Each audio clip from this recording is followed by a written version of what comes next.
Trout with the Tennessee Department of Revenue's Taxpayer Education section, and on behalf of our Commissioner, David Geragino, and our staff in Taxpayer Services and the department, we certainly welcome you to today's presentation on the taxation of software in Tennessee. So with me today, we have our main presenter, Miss Katie Julian, who will be going through some information with you in just a few moments.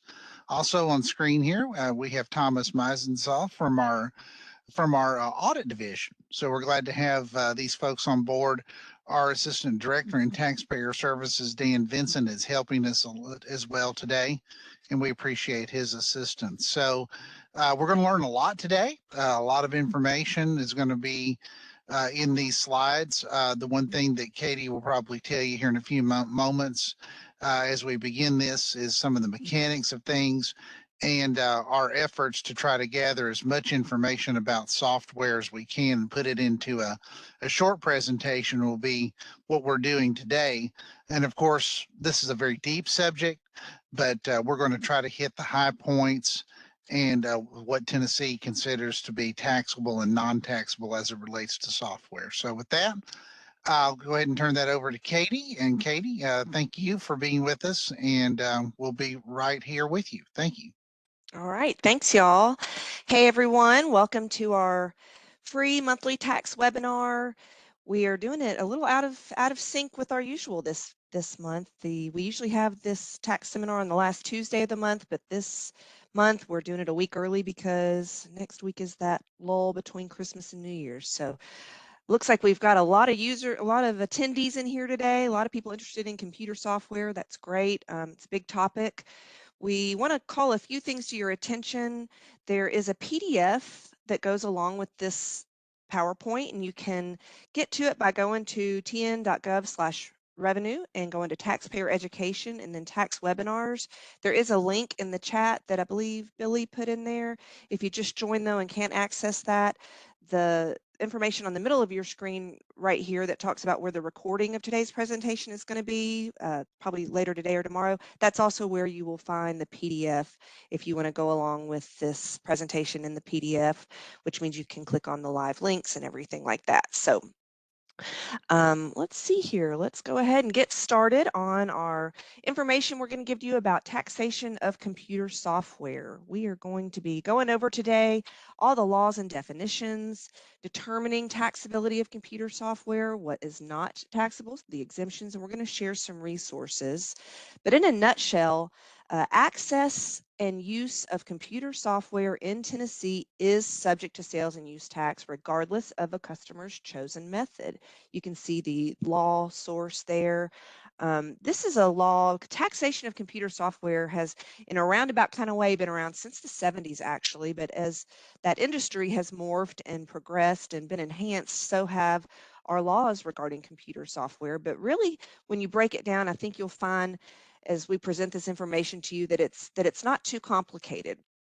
It's mainly just the definitions of computer software. If you're like me and not a very computer savvy person, it's more about understanding the definitions. But I think probably a lot of our attendees today are people that work in the computer software industry, but maybe a lot of third parties, accountants and CPAs, where that lingo may not be as simple to you, but we're going to break it down as much as possible for you in today's presentation.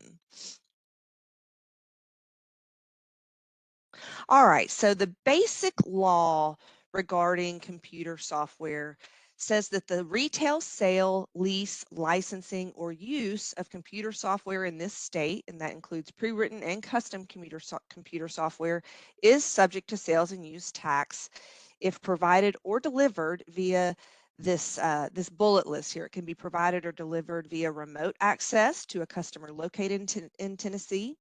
It can be delivered on a tangible storage medium like disk. I don't know, does anybody even have disks anymore? I guess so, maybe on big computers. But disks and tapes to a customer in Tennessee by loading and leaving on a customer's or customer's designee's soft computer in Tennessee, or by electronic delivery which for example is a download, or by programming it into the customer's computer in Tennessee. So you can see there it applies to many different ways. As you're probably aware, the sale of tangible personal property in Tennessee is always subject to sales tax unless there's a specific exemption.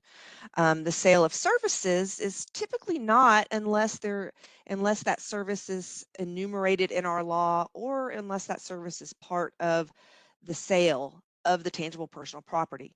Well, computer software goes right along with that rule, except for our law specifically says that computer software, even if it's not tangible, even if it's not on a disk, right? So even if it's electronically delivered, our laws have caught up with that, and we're saying that it is subject to sales tax. And I will mention that the tax applies whether the charge for the software is on a per use, per user, per license, subscription, or any other basis. So today we're all joining via WebEx. Well, the state of Tennessee has a WebEx license, actually several licenses for us to be able to present in this way. And for this particular example, Billy and I have licenses so we can host. Thomas, Dan are just panelists joining us, but we have an actual license assigned to us. Trick question here, would that be subject to sales tax? Well, typically yes, but we are a government agency. We'll talk a little bit more about exemptions later, but let's see here. So a definition of computer software is a set of coded instructions designed to cause a computer or automatic data processing equipment to perform a task. And that can include both pre-written and customized computer software. And we're going to break down examples of custom and pre-written software here in just a minute. So we've already mentioned that computer software is subject to tax, and here is what computer software is defined as. All right, we'll talk for a minute here about pre-written software. This is software that is typically designed for use by multiple users, or boxed software. Software including pre-written upgrades, so it does include the upgrades, that is not designed or developed to the specifications of a purchaser. Now that's going to be customized software, which we'll talk about next. Pre-written software can include software that was originally designed as custom, but subsequently sold to a purchaser it was not designed for. It can include pre-written upgrades, as I mentioned, designed to modify or enhance previously purchased software. Or it can include a combination of 2 or more pre-written computer software programs or portions or modules. This is what I like to think of back in the day as going to an office store and buying the actual, you bought a box and it had a disk in there and that was the software that you would load. It looks a little bit differently these days, doesn't it? Customized software, this one's pretty simple. Basically, it's software that is designed and developed to the specifications of a specific purchaser. Custom software is treated as a service with regards to Tennessee sales tax. All right, this is a big one, remotely accessed software. We also know this as software as a service. It's also known as cloud or internet-based.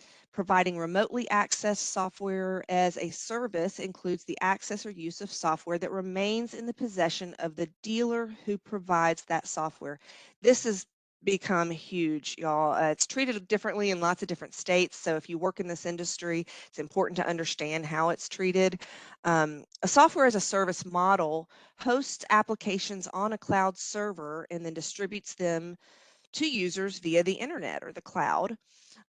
Using this model, an independent software vendor can host their application on a third-party cloud provider. Cloud providers can also be software vendors with larger companies like, for example, Microsoft. So typically, software as a service customers pay a monthly subscription fee to access the application, and subscriptions can vary depending on the amount of data to be stored, the level of technical support needed, and number of users. We'll talk a little bit more later about that technical support and stuff like that, but I want to call your attention to an important notice that we have that is specifically about remotely accessed software. If you are in the PDF, which again, you can go to our website, tn.gov/revenue, click on taxpayer education education and then tax webinars, and you can click on the PDF there and follow the live link to important notice 1514, which is it's several pages long. It's a really in-depth important notice specifically relating to remotely accessed software.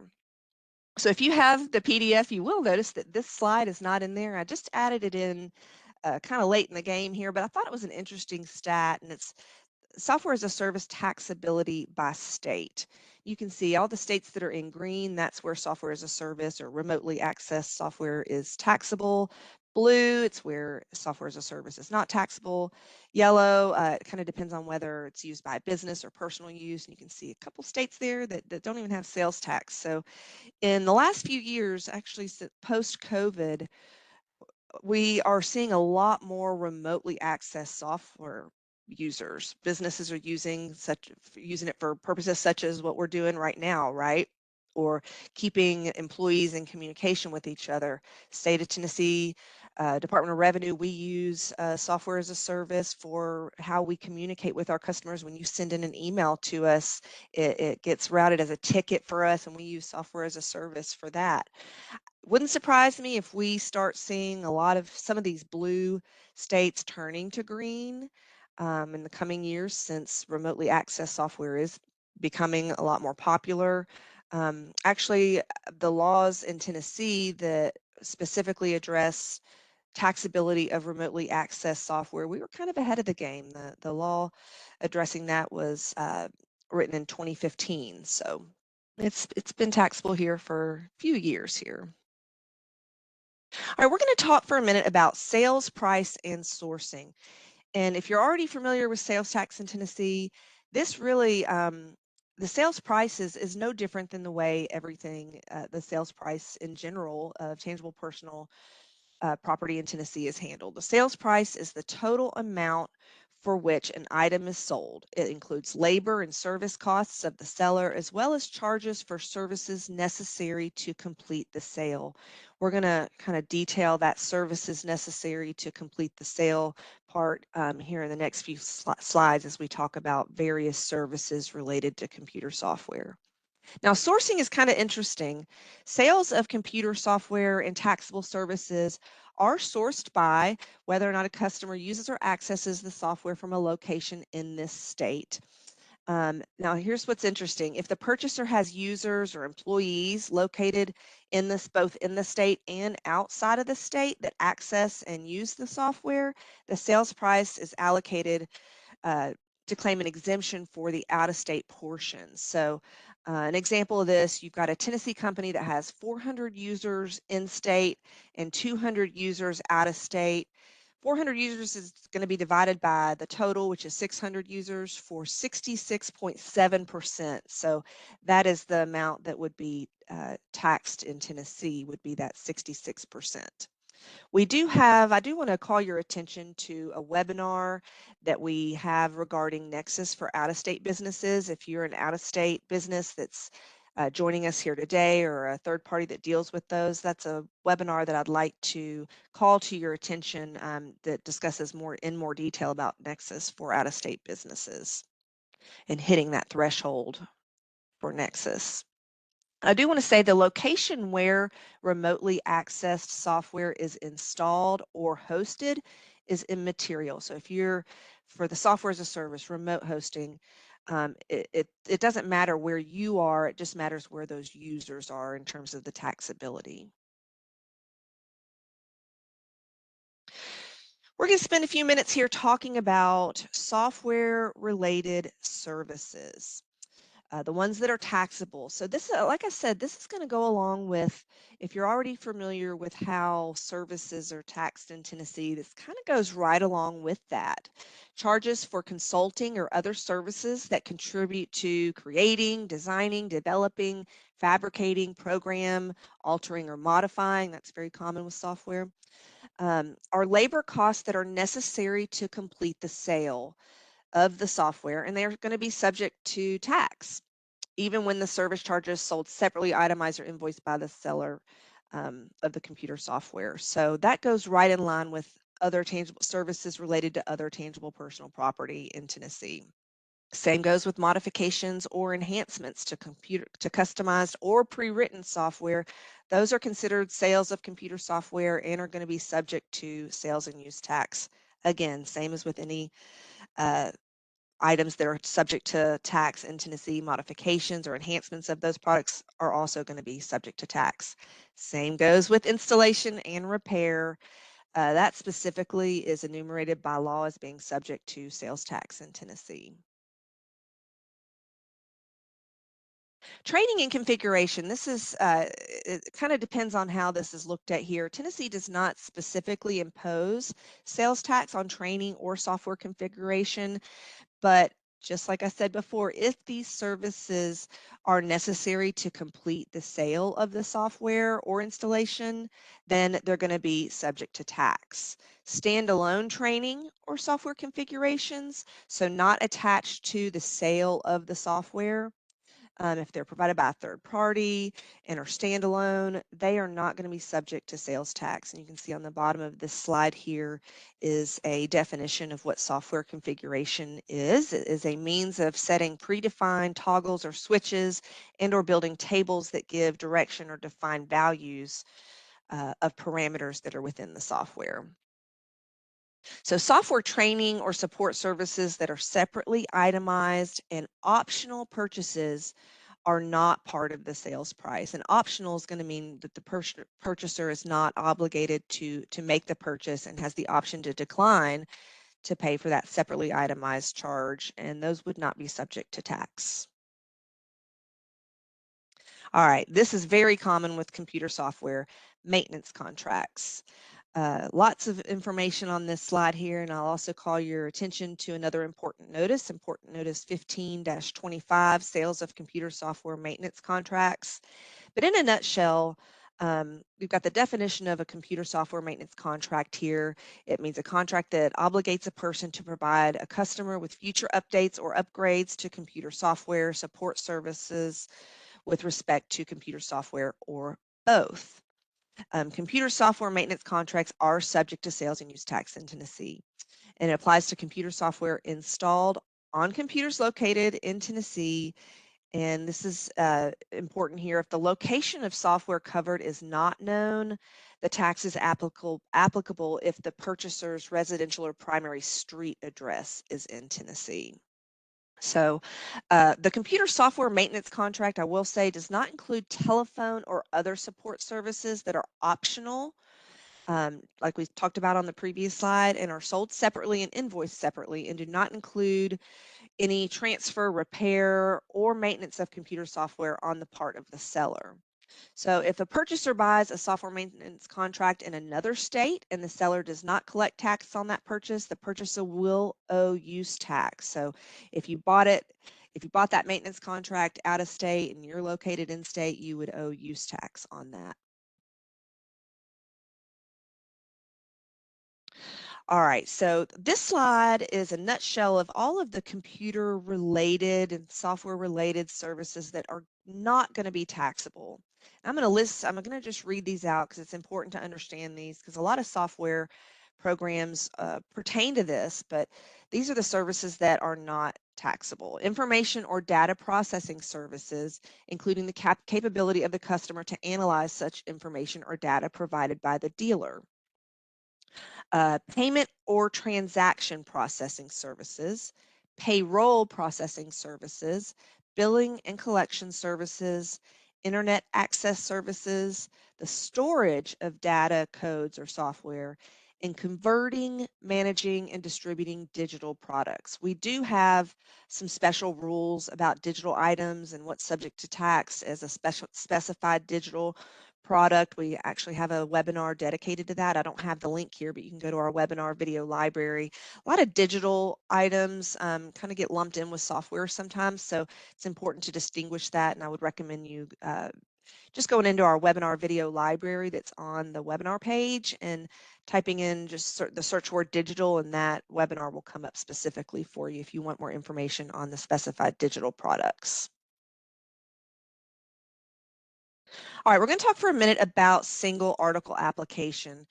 There's a very distinct difference between pre-written software and the other types of software and services that we've discussed here when it comes to application of single article. Pre-written software is subject to the single article uh, application. Custom software, software maintenance contracts, taxable services, when not bundled, are not. So when single article is applicable, only the first $1,600 of the sales price of that pre-written software is subject to the applicable local tax. An additional state single article tax at the rate of, it's a set rate of 2.75 is due on the amount of the sales price that is between $1,600 and $3,200 of that sales price. And then the entire price is subject to the sales tax rate of 7%. That's about as clear as mud, right? I think we may be the only state that has a single article application. I tried to look into that one time recently, and I couldn't find any other states that do this, but we do have a special webinar dedicated just to single article, and it's not uncommon for that pre-written software to actually hit this single article application mark because of the price point of pre-written software. It can be pretty pricey and fall within the threshold for single article application. Webinar link here if you've got the PDF to our single article webinar. All right. Now we're going to talk about exemptions. I mentioned earlier that Billy and I are both. The state of Tennessee Department of Revenue has purchased a license for each of us to use WebEx and be able to do this. But we probably didn't pay sales tax on that because I'm assuming we probably provided them with our government exemption, right? That's one of the exemptions for computer software. Another is personal. There's a personal exemption. An individual fabricating software for their own personal use is exempt from sales tax. We have an important notice, Notice 2205. I was looking at this, reviewing this information this morning that kind of falls within in-house computer software as well. You can find more information about that in that notice that details more about that. A couple years ago, I believe it was in 2022, there was a piece of legislation that also said that an agent of a business or individual that creates that software, it could also be considered exempt from tax. But I would point you to that important notice 2205 for more information about that. Entity based. So we're a government entity. That's why we probably did not pay sales tax on this, on using WebEx, right? There are 13 other different entity based exemptions, such as agricultural exemption, exemption for common carrier, manufacturers. When I was talking to Thomas about this, he said that manufacturing is one of the exemptions he sees often used when it comes to computer software. You can read there the other entity-based exemptions there. Also want to mention resale. If computer software is purchased for the purpose of reselling, access, or use, just like reselling any tangible personal property, a resale certificate may be used to exempt the purchaser from tax. Again, that's only if they're going to be reselling the software.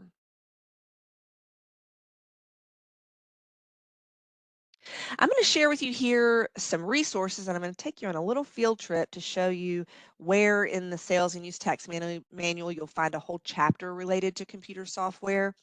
But first, here are some links to some important notices that are current and on our website. Computer software developed for personal use. That was the notice I was just referring to. Sales of computer software maintenance contracts. Remotely accessed software direct pay permit. We did not go that in depth in today's webinar in this presentation, but if you want more information on that, it's important notice 1524. And of course, the important notice 1514 that I mentioned previously, remotely accessed software. We have several revenue help articles that are dedicated to computer software, custom software, consulting services, software installed on servers in Tennessee, maintenance contracts, and then the last link you see on there is a whole area that we have within our revenue help section that is dedicated to remotely accessed software or software as a service. So real quick before I move on, I'm going to go over to our website. Let's see. Hopefully y'all can see that. This is tn.gov/revenue. And hopefully you're familiar with all of our manuals. If not, I'm going to show you my favorite place, our tax manuals. You go to Tax Resources and Tax Guidance, and then Tax Manuals right here. I'm going to click on that, and you can see we have lots of different tax manuals. If you're not aware of those already, I would recommend you go and spend some time checking these manuals out. We use them in-house all the time, but I'm specifically going to click on the Sales and Use Tax Manual in our current version that was just updated this month, December 2023. Of course, you can access prior versions as well, but we're going to click on the current Sales and Use Tax Manual. Just going to briefly scroll down here and show you where you can find lots more in-depth information about this. I believe it's chapter 12. You can see how much information we have. Hopefully I'm not making you dizzy scrolling through here too fast. Here we go. Computer software, chapter 12 in our current manual that starts on page 148, gives you an overview, talks about the sale of software, determining the sales price or purchase price, the services relating to computer software, that single article application that we mentioned, so on and so forth.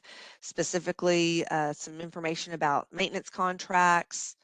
We've got about 20 pages in our sales tax manual that is dedicated specifically to computer software. So if you're here today, this topic probably interests you. I highly recommend going into our manual and reading through that. I believe it's about 18 pages or so worth. I can't do the quick math, but specifically about computer software. And you can see there the next chapter in the manual is about specified digital products as well.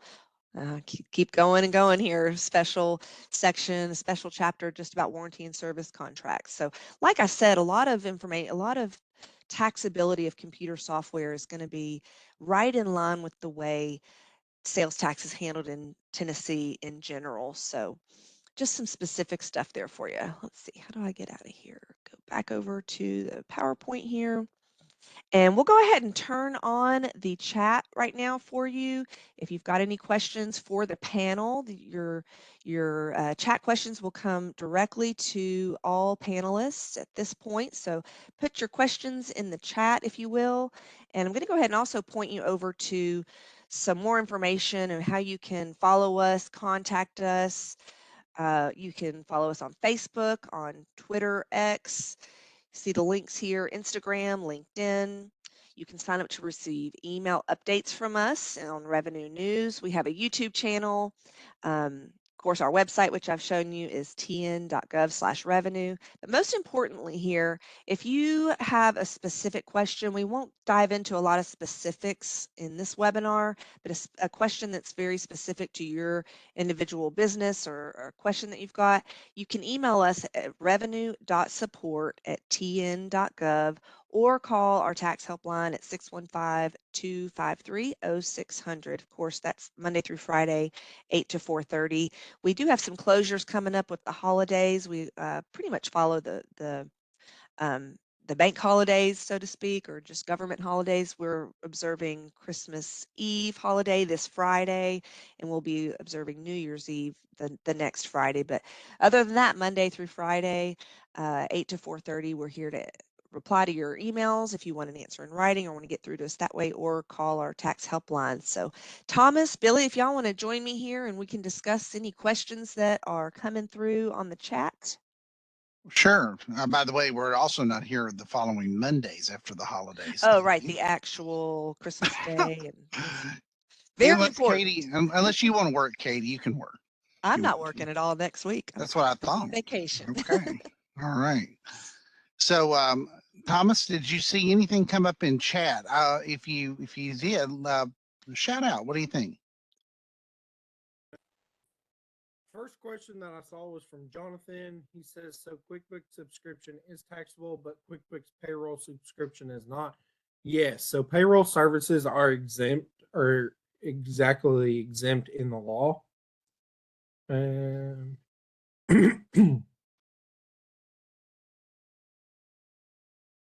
Yeah, there we go. Third bullet, right? Payroll Yes. processing services. Somebody asked about direct pay permits. you'd have to apply for a direct pay permit, and they've changed that process just up a little bit. So you'll need to contact. I I'm going to put the link to that important notice in our chat. Give me just a minute to bring that up. And then there was a question about direct pay permits. You can apply for those on the website, and I think you can access it now on TinTap. But you would have to apply for a permit and be approved to do direct pay, and it's based on a dollar amount and different things like that. Yeah, this important notice that I'm going to put in the chat actually has a link over to the online remotely access software direct pay permit form. So that is in the chat now. While we're doing that, one thing hit me during your presentation, Katie, about the, excuse me, the differences between the maintenance contracts and the service contracts, and how important it is to possibly consider when you're drawing up your contracts to make sure that if you are contracting for services only, which is non-taxable, then you will leave that separate from the maintenance, because if they're all bundled together, maintenance contracts are taxable. And if you bundle it together, then we're going to have to tax everything. So maybe that's a good tax hint for you.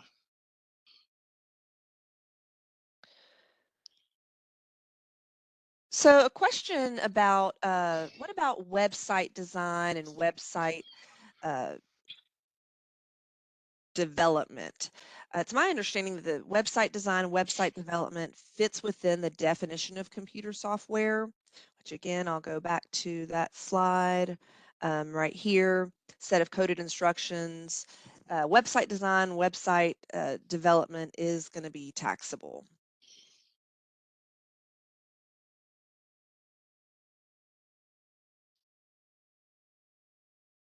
Okay, and for those people that are asking about the PDF, we've posted this numerous times in the chat. I'll do it one more time.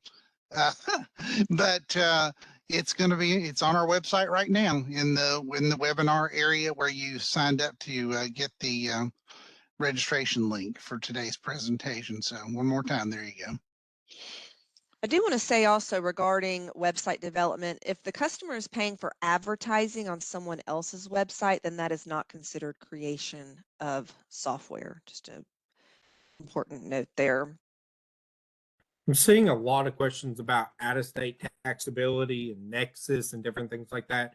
The big thing that we want to remind you all, the three big points that we look at in audit is, who your customer is, what are they doing with that software, and where are they located? Those are the three big things to think about. Is who are they? Are they listed exempt on the list? And people have asked about that exemption list. You can go on our website and pull up the guides, and you'll see the full list of exempted entities, as well as what are they doing with it? What is the purpose of that software? Is it to just track data? Is it for them to input things? Is it for them to output things? Different things like that. And as well as where are they located? If they're in the state of Tennessee, 9 times out of 10, it's probably taxable. If they're out of state, well, then it's probably not taxable. If it's, I saw one about multi-state. If they have headquarters in Tennessee, but they've got locations in all 50 states, then you have to apply the apportionment factor. And I'm not going to get into that, but basically you would just apportion how many licenses or accounts are used in Tennessee. So computer software can be very cut and dry. Where it gets very tricky is the formality aspect of what the software is, who's using it, and where it's located.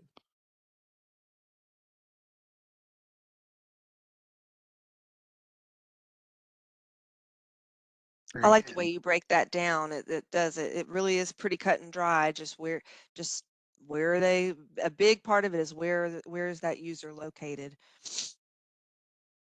Hey, Katie, a good friend Samantha asked, managed service provider, IT service support services. So support services, are these services taxable because we use computer software to manage devices?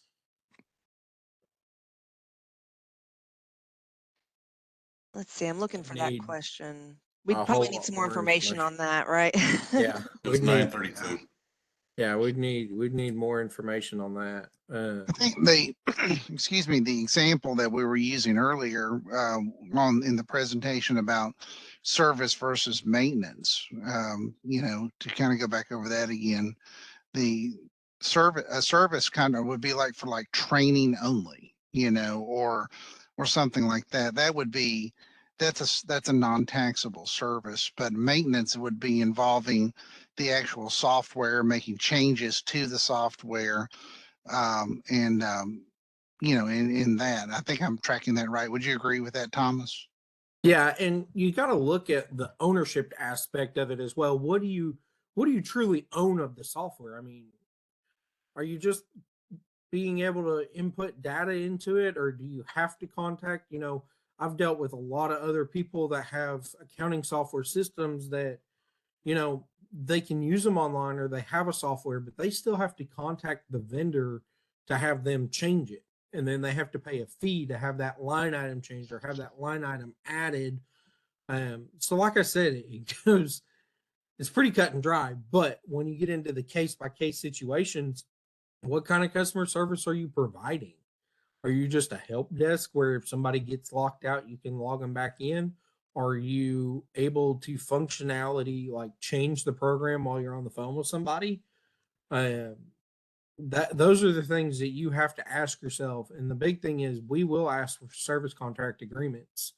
Um, and it has to be stated out in there what the use of the product is for and what your service agreements cover and what they don't cover, different things like that. Because even for the state, we use computer software. Yes, we're exempt from the state, but we are because we're a state entity, or even federal governments are. But we have programs that we have computer software engineers that are third party contractors. Well, they're going into our system and changing the system, updating the system. And we also have services where they just unlock our computers if we get locked out. So you have to really drill into who's it for, what's it for, what the purpose is, and who it is. So I'll just keep, a lot of these are really great questions. A lot of these, um, we'd have to dig deeper into it to kind of understand what you're really asking Right. for. And the big And I'm thing not is sure, terminology. and I'm not sure, Thomas, if you said this or not, but the where part is very important as well, too. As far as it relates to the remotely accessed software or the software as a service, too. That's a big deal. And like Katie mentioned in her presentation, in today's world, it is so much different than it was even like 5 years ago. Mhm. The way software is used, the way it's offered to us as consumers, it's incredible. And it sort of staggers us to kind of think about what it might look like 5 years from now. I mean, it'd be unbelievable. So, these laws change. So the legislature changes our laws every single session. In January, our legislature will reconvene, and I'm confident, like every other year that I've been here, it's always a change to sales tax, and oftentimes there's changes in the world of computing and things like that that we have to adapt to. And going back to Katie's map that she had provided, with the other states and things of that nature, there were quite a few states on that map. Um, is is a lot of them just don't tax, in the same way that we do here in Tennessee. So we just want you to know what we do here. Other states might change that in the future too. So you obviously want to check with their departments of revenue, and like that too. A couple of you in chat have brought up the thing about the PDF thing not working. I keep posting the link over there. Katie, you want to walk them to the PDF real quick? That would be awesome. Thank you. Yes. I'm not sure why that's happening. I don't know either. Can you see Weird. my web browser? Yes, we can see your web browser. Okay, so I'm on tn.gov/revenue. Going to click on taxpayer education and outreach. And then tax webinars, this is where you would have gone to register for today's webinar. And then right here, download participant guide, that's the PDF. So this is the link that we've been pasting in there, and for some reason it's breaking up. So again, from our homepage, tn.gov/revenue, click on taxpayer education and outreach, then tax webinars. You'll see it. That's also where you'll go to register for all of our webinars. Next month, we are doing a webinar on the business tax basics, which was funny. When we sat down to plan out the next 6 months, we realized we had never done a webinar just on the basics of business tax. So we're Right. covering that for you. Then we've got in February, taxation of hemp-based cannabinoids, a new law that passed this past legislative session that addressed that and how we are implementing that, and all about the hemp-based cannabinoids. And then in March, the webinar will be dedicated to the F&E law changes specifically regarding the Tennessee Works Tax Act. We know a lot of you are probably going to be getting your F&E returns ready to do that. So those are our upcoming webinars. This page, if you scroll down, is also where you can get to our webinar video library, which I have mentioned several times in this presentation. You can search here. You can see we've got 54 webinars on our website. So something for everyone there, right? This will be number 55 starting tomorrow. That's right. That's right. Charles Settles has asked us a question about point of sale software. Is point of sale software considered payment processing services for the purpose of exemption of sales and use tax? Is that a good question? And what would be the answer? It goes back to Charles. It goes back to what the actual POS system's doing. As an auditor, I've seen POS systems that you're just tracking your inventory and you're logging sales, and it goes through a third party credit card merchant or Square. You can get into Square. You can get into QuickBooks. It depends on what it is. It depends on what you're doing. It depends on who has the ownership of it.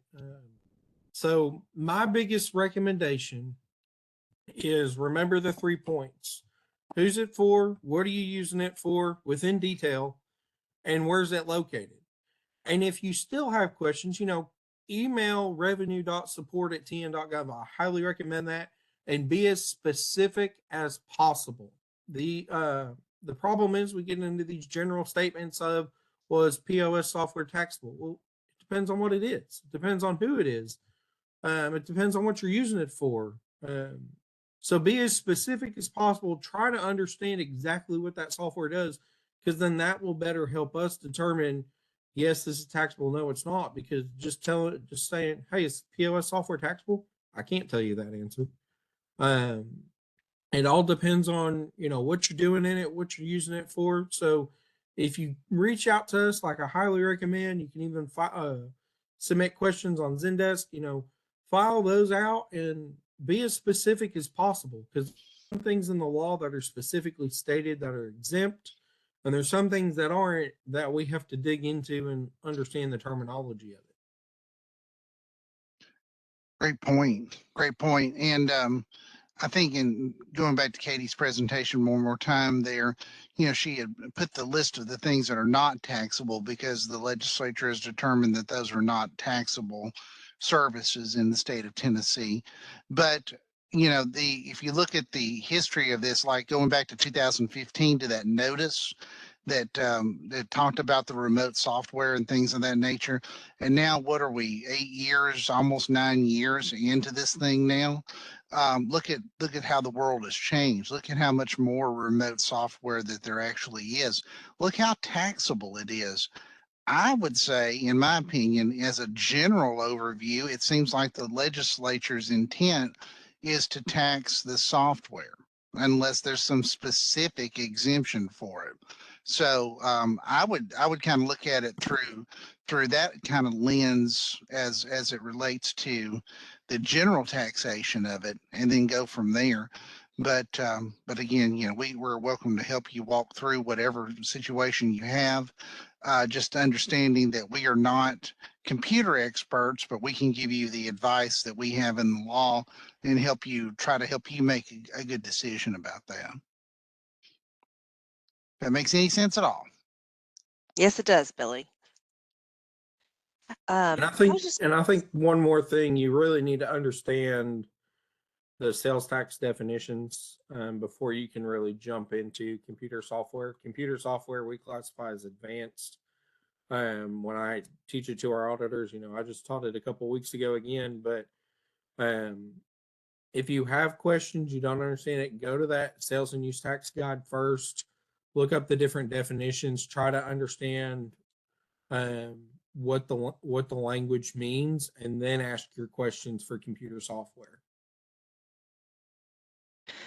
One more question I want to cover before I know we're running out of time here, but it's a good question. Let's see, if taxable software has in-state and out-of-state users, we already talked about that, right? Is the total included on line 1 and then the amount used by out-of-state deducted as sales and interstate commerce, or should only the amount sold to Tennessee users be on line 1? This is just like a lot else, everything else we've been talking about. It's treated the same way as other tangible personal property or services in Tennessee. The total is going to be reported on line 1, and then you'll go over to Schedule A and deduct out what is used out of state, the users that are out of state. So that example that I gave you earlier, talking about 400 users were in state, 200 out of state. You're going to do that math there and put the total on line 1 and then exempt out the out of state, or what would be considered interstate sales and interstate commerce, over on Schedule A. Well, guys, I think we're running low on time here. If we didn't get to your question, please email us. You can see our email address right there, revenue.support@tn.gov. But just to recap here, both prepackaged and custom software is taxable in Tennessee. Of course, custom software is not going to be subject to the single article application. The location, as Thomas and Billy also really drilled in, the location of the usage of the software is important, but how it's delivered is not relevant. It can be delivered electronically, on a disk, load and leave, remotely. If your company does provide remote software in Tennessee, you're going to only pay Tennessee sales tax for those Tennessee users. The others are going to be sales and interstate commerce. Now you will, as always, need to look into the laws in other states where you have customers to see if you meet nexus and are applicable for charging their sales tax. But as Thomas has mentioned, you really have to dive into the definition of is what you're doing software. And I'll leave you with one last look at that definition of software. Let's see here. That's on slide 5. This is the definition of computer software as far as taxation goes. We thank you for joining us. Thomas, Billy, do y'all have anything else to add, or Dan, anything that you want to address before we sign off here for this month? I don't, but thank you very much. We appreciate the participation. Sorry for the confusion regarding the PDF there. We'll try to figure out what happened on that, and I apologize for that. Oh, that's weird. But at least we walked you to it, and this is where all the information is, and we hope you join us for some presentations in 2024. We'll look forward to providing you with some more guidance there and help you through some different situations that you have in the upcoming new year. Thomas, as always, we want to thank you for being our special guest. We love hearing from our audit division and really appreciate all your insight and help with this month's webinar. No problem. I look forward to next year. Business tax is changing, so I recommend going to that. The hemp bill that was passed, that's been a lot of work on our end to play around with that. So whole new tax. Oh yeah. And then, franchise and excise tax. That's always a headache. I mean, that's always fun to dive into. No, you said it right. You said it right. It's recorded, Thomas. But I look forward to our are ones coming up next year. So Absolutely. And for new businesses, we have an upcoming new business workshop, virtual workshop. We offer this quarterly, and it's going to be on January 10th. So join us for that. You can get to that registration site by also clicking on taxpayer education and outreach, and then clicking on new business workshops. So join us for that. And as always, thanks again. Please take just a minute to fill out the survey as you're leaving. Give us any ideas you have for future webinar topics. We have catered our topics that we cover a lot recently based on what you're telling us that you want to hear about and want to learn about. So we appreciate you doing that. If you are here if you need CPE credit, you will need to answer yes to question 4 on that little survey that's going to pop up as you exit. And for now, we'll go ahead and sign off and hope you all have a great Christmas and great holiday season, and we'll see you next month. Thank you. Thanks, everyone. Bye, everyone.